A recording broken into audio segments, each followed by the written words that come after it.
আসসালামু আলাইকুম। কই আছেন আপনি? আচ্ছা উনি আসুক, আপনি একটু আসেন। ঠিক এই জায়গাতে দাঁড়ায়ে গত 2 দিন আগে না হাসান ভাই? হ্যাঁ 2-3 দিন হয়েছে, 3 দিন হয়েছে। হ্যাঁ 3 দিন হয়েছে। গত 3 দিন আগে ভিডিও করছিলাম ঠিক এই জায়গাটাতে দাঁড়ায়। হ্যাঁ পিছনের যে ঘরটা একেবারে ভাঙচুর অবস্থায় আছে। 5,000 টাকা দিয়ে বলছিলাম যে যদি আল্লাহ তাআলা কবুল করে তাহলে আপনার জন্য একটা ঘর হবে। আমার তো এত সামর্থ্য নাই, যদি আল্লাহ তাআলা কবুল করে আর কি। এবং উনি যখন আমার সাথে প্রথম কথা বলে, হাসান ভাই আপনি তো ছিলেন, হ্যাঁ হ্যাঁ, উনি 10 মিনিট শুধু চোখের পানি ফেলছে, এরপরে আমার সামনে আসছে। অনেকক্ষণ পরে আসছে। আমার ভিডিও যখন শেষ হয় তখন আমি ওই যে বলছিলাম যে আল্লাহ যদি কবুল করে, উনি তাহাজ্জুদ নামাজ পড়ে দোয়া করছিল।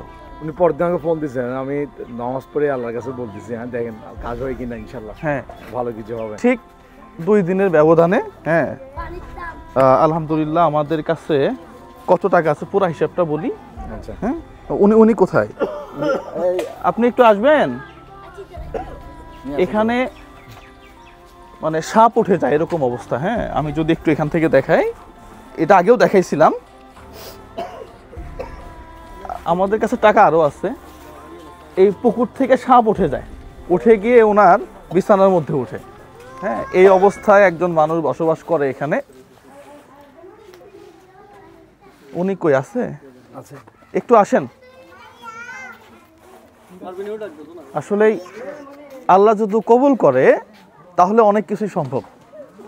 আমার বাড়ি হচ্ছে জামালপুর, আমি থাকি চট্টগ্রাম, আর এখন যে ঘরটা নির্মাণ হবে এটা রাউজানে, রাউজান নোয়াপাড়া।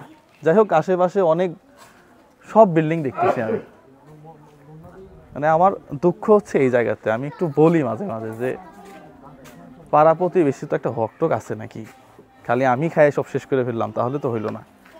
জামালপুরের ছেলে কেন এখানে এসে ঘর তুলে দিবে? যাই হোক সমস্যা নাই, আল্লাহ ভরসা নাকি। উনি কই? উনি আল্লাহর হুকুম হয়েছে হয়তো আসছে উনি। আচ্ছা হাসান ভাই, একটা ঘর হইতে মোটামুটি আপনি তো অনেকগুলা ঘর করছেন। আচ্ছা আমি ঘরটা করব হচ্ছে মুসাইদা ফাউন্ডেশনের হাসান ভাইয়ের মাধ্যমে, কারণ আমি চাকরি করি। হ্যাঁ এবং আমার সবচেয়ে মানে চট্টগ্রামের বিশ্বস্ত মানুষ হচ্ছে হাসান ভাই। হ্যাঁ এবং হাসান ভাইয়ের মাধ্যমে রুবেল ভাই থাকবে, উনি জামালপুরের ছেলে, আমার খুব কাছের মানুষ। থেকে ঘরটা একেবারে সুন্দর, মানে সুন্দর কি আমি যে ঘরে থাকি সেই ঘরের চেয়ে সুন্দর ঘর হবে ইনশাল্লাহ। হ্যাঁ উনি কোথায়? উনি আসছে? আচ্ছা আচ্ছা আমাদের তাহলে হাসান ভাই ওই এখানে আছে 1 লাখ টাকা। হ্যাঁ 1 লাখ টাকা, এই 1 লাখ টাকা রাখেন। পাশাপাশি আল্লাহ এমন ভাবে কবুল করছে, হ্যাঁ মানে আমার কিছু শুভাকাঙ্ক্ষী আছে। হ্যাঁ এরা টাকা দিয়ে বলতেছে, ওই রিপন ভাই উনি বলছে উনি পুরাটা একাই দিয়ে দিবে। আসেন আপনি আসেন না, সমস্যা কোথায়? আপনার জন্য তো ব্যবস্থা হয়ে গেছে আল্লাহ চাইলে। আল্লাহ চাইছে বলে হয়ে গেছে। রিপন ভাই বলতেছে যে আমি একাই যতটুকু লাগে আমি ঘরে টাকা দিয়ে দিব। তো রিপন ভাই আমাকে 1 লাখ টাকা পাঠিয়ে দিছে অলরেডি। মাশাআল্লাহ। দেওয়ার পরে এদিক দিয়ে আরেক ডোনার আছে, হ্যাঁ উনিও আমার শুভাকাঙ্ক্ষী। উনি বলতেছে ভাই আমি কিছু টাকা দিব। ঠিক আছে কিছু হইলে দেন। তো উনি করছে কি, আমার এখানে 76,000 টাকা পাঠাইছে। মাশাআল্লাহ মাশাআল্লাহ। হ্যাঁ উনি আবার বলছে, আমি বললাম যে এত টাকা তো লাগবে না। বলতেছে যে আপনি এটা অন্য আমাদের ওই যে আরেকটা ঘর আছে, আরেকটা ঘর আছে ওইখানে করবো। হ্যাঁ ওইখানে ব্যয় করবো আর কি, এখানে যতটুকু লাগে। পাশাপাশি আচ্ছা তাহলে রিপন ভাই 1 লাখ, হ্যাঁ নাসের খান ভাই হচ্ছে ওই 67,000, আর হচ্ছে কামরুল ভাই উনিও 20,000 টাকা পাঠিয়ে দিয়ে আমার অ্যাকাউন্টে ফোন দিছে আমারে। হ্যাঁ বলছে ভাই আপনার অ্যাকাউন্টে টাকা পাঠাইছি, আপনি একটু দেখে নিন। আমি তো অবাক হয়ে গেছি। হ্যাঁ পাশাপাশি আমার আরও কিছু লোকজন আছে যারা, একজন পাঠাইছে 10,000, একজন পাঠাইছে 5,000, একজন পাঠাইছে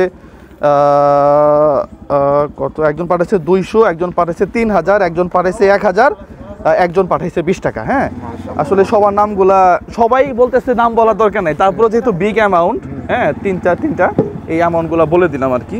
আপনার জন্য ঘর ইনশাল্লাহ হয়ে যাবে। হ্যাঁ আপনি দোয়া করছিলেন, পাশাপাশি আল্লাহ কবুল করছিল আর কি। হ্যাঁ হাসান ভাই থেকে ঘর করে দিবে আপনার।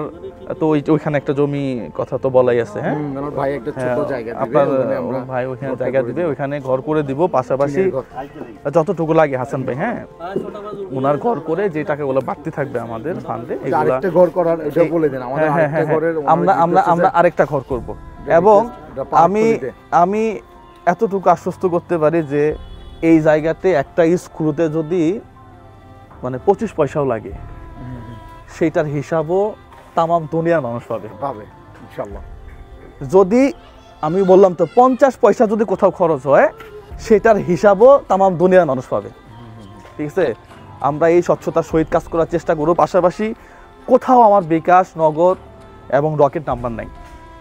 অনেকেই আছে ফ্যাক হিসাবে অনেকের কাছে নাম্বার দেয়, এটা থেকে বিরত থাকবেন। আমি ওপেনে কারো কাছে টাকা চাই না। আমি খুব কম সংখ্যক মানুষের সাথে যোগাযোগ করছিলাম আর কি, যারা এই টাকাগুলো পাঠাইছে। তাদের জন্য দোয়া করবেন, হ্যাঁ তাদের জন্য মন খুলে দোয়া করবেন। আপনার জন্য একটা ঘর, পাশাপাশি যেহেতু আমাদের কাছে কিছু টাকা বেশি আছে একটা টয়লেট, হ্যাঁ একটা টয়লেটের ব্যবস্থা ইনশাল্লাহ করে দিব আমরা। সবাই ভালো থাকবেন, সুস্থ থাকবেন। আসলেই মানে আমার কাছে কেন জানি মনে হচ্ছে যে নিজের ঘর বানাচ্ছি, হ্যাঁ একজন মানুষের তৃপ্তির জায়গায় তো এগুলো হওয়া উচিত। মানুষের জন্য এটাই তো হওয়া উচিত। আমি প্রথমেই একটা কথা বললাম যে আশেপাশে সব বিল্ডিং ঘর, তাহলে আমি জামালপুরের ছেলে এখানে এসে কেন ঘর বানাবো? আল্লাহ কবুল করছে, আল্লাহ কবুল করছে, এই আর কি। বোঝার থাকলে বুঝে নেবেন। পাশাপাশি আপনার এলাকায় আমাকে কেন টাকা পাঠাবেন? আপনি আপনার এলাকায় ফোন দেন, এখনই ফোন দিয়ে শুনেন যে কার সমস্যা, পাঠাই দেন কিছু টাকা। মাশাআল্লাহ, এটা হওয়া উচিত প্রত্যেকটা মানুষের। এই ঘরটা এখানে 3 থেকে 4 বছর এখানে গায়ের মধ্যে সাপ উঠে যায়। আমি বলে রাখি, আমি নিয়ে আসছি ভাই আমার বাড়ি এখানে বিদায়, আমি ভাইকে জোর করে নিয়ে আসছি, সাপ উঠে যায়। যাই হোক, আর বেশি কথা বললাম না। আপনার কেমন লাগতেছে বলেন তো? খুবই ভালো। কান্নার জন্য চোখের পানি, কথা বলতে পারতেছেন। আপনি খুশি তো নাকি? জি। আচ্ছা যাক, যারা পাঠাইছে তাদের জন্য মন খুলে দোয়া করবেন, হ্যাঁ আসলেই উনি আত্মহারা হয়ে গেছে, কিছু বলার নাই ভাই। আপনি সাথে থেকে রুবেল ভাই আপনার উপরে দায়িত্বটা পড়বে একেবারে সুন্দর করে ইনশাল্লাহ। হ্যাঁ আমরা লাস্ট ওই যে ফাইনাল বললাম যে একটা স্কোর হিসাব, সেটাও ইনশাল্লাহ আমরা তামাম দুনিয়ার মানুষকে জানাই দিব আর কি। তো সবাই ভালো থাকবেন, সুস্থ থাকবেন, সবার জন্যই শুভকামনা। আসসালামু আলাইকুম ওয়া রাহমাতুল্লাহ।